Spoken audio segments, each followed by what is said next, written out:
अर्जुन तो स्थित प्रज्ञ कैसे बोलता है, ऐसी क्रिया की प्रधानता को लेकर प्रश्न किया था, पर भगवान भाव की प्रधानता को लेकर उत्तर देते हैं, क्योंकि क्रियाओं में भाव ही मुख्य है।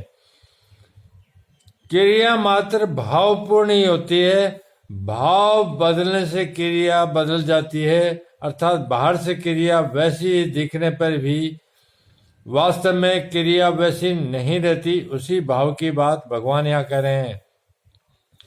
दुखों की संभावना और उनकी प्राप्ति होने पर भी जिनके मन में उद्वेग नहीं होता, अर्थात करते हुए कर्म करते समय कर्म करने में बाधा लग जाना, निंदा अपमान होना, कर्म का फल प्रतिकूल होना आदि आदि प्रतिकूलताएं आने पर भी उनके मन में उद्वेग नहीं होता। कर्म योगी के मन में उद्वेग हलचल न होने के कारण यह है कि उसका मुख्य कर्तव्य होता है दूसरों के हित के लिए कर्म करना, कर्मों को सांगोपांग करना, कर्मों के फल में कहीं आसक्ति ममता कामना न हो जाए, इस विषय में सावधान रहना।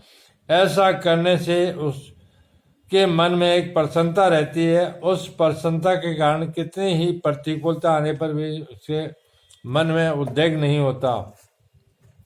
सुखों की संभावना और उनकी प्राप्ति होने पर भी जिसके भीतर स्पृहा नहीं होती, अर्थात वर्तमान में कर्मों का सांगोपांग हो जाना, तत्कालीन आदर और प्रशंसा होना, अनुकूल फल मिल जाना आदि आदि अनुकूलताएं आने पर भी उनके मन में यह परिस्थिति ऐसी ही बनी रहे, यह परिस्थिति सदा मिलती रहे, ऐसी स्पृहा नहीं होती। उसके अंतःकरण में अनुकूलता का कुछ भी असर नहीं होता। संसार के पदार्थों का मन पर जो रंग चढ़ जाता है उसको राग कहते हैं। पदार्थों में राग होने पर अगर कोई सबल व्यक्ति उन पदार्थों का नाश करता है, उनसे संबंध विच्छेद करता है, उनकी प्राप्ति में विघ्न डालता है, उसके मन में भय होता है। अगर वह व्यक्ति निर्बल होता है तो उसके मन में क्रोध होता है, परंतु जिसके भीतर दूसरों को सुख पहुंचाने का, उनका हित करने का, उनकी सेवा करने का भाव जागृत हो जाता है, उसका राग स्वाभाविक मिट जाता है। राग के मिटने से भय और क्रोध भी नहीं रहते, अतः वह राग भय और क्रोध से सर्वथा रहित हो जाता है।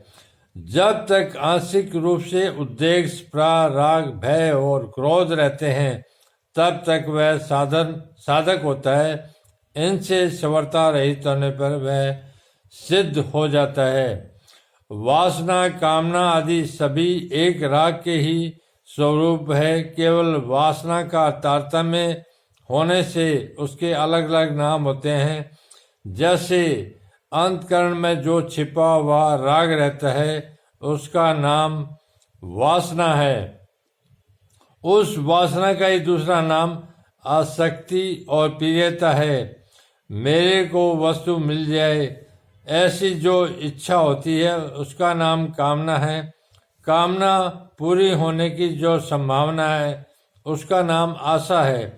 कामना पूरी होने पर भी पदार्थों के बढ़ने की तथा पदार्थों के और मिलने की इच्छा होती है, उसका नाम लोभ है।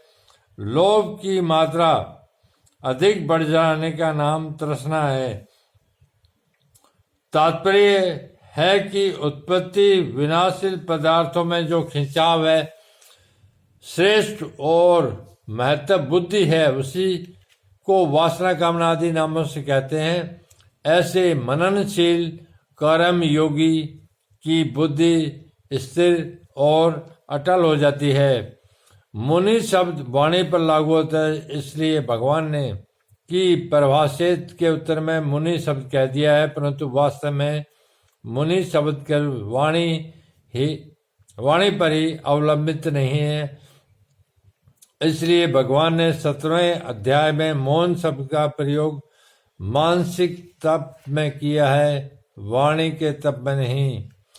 कर्म योग का प्रकरण होने से यहाँ मननशील कर्मयोगी को मुनि कहा गया है।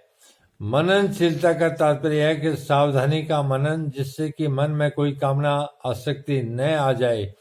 निरंतर आसक्त रहना ही सिद्ध कर्मयोगी की सावधानी है, क्योंकि पहले साधक अवस्था में उसकी ऐसी सावधानी रही है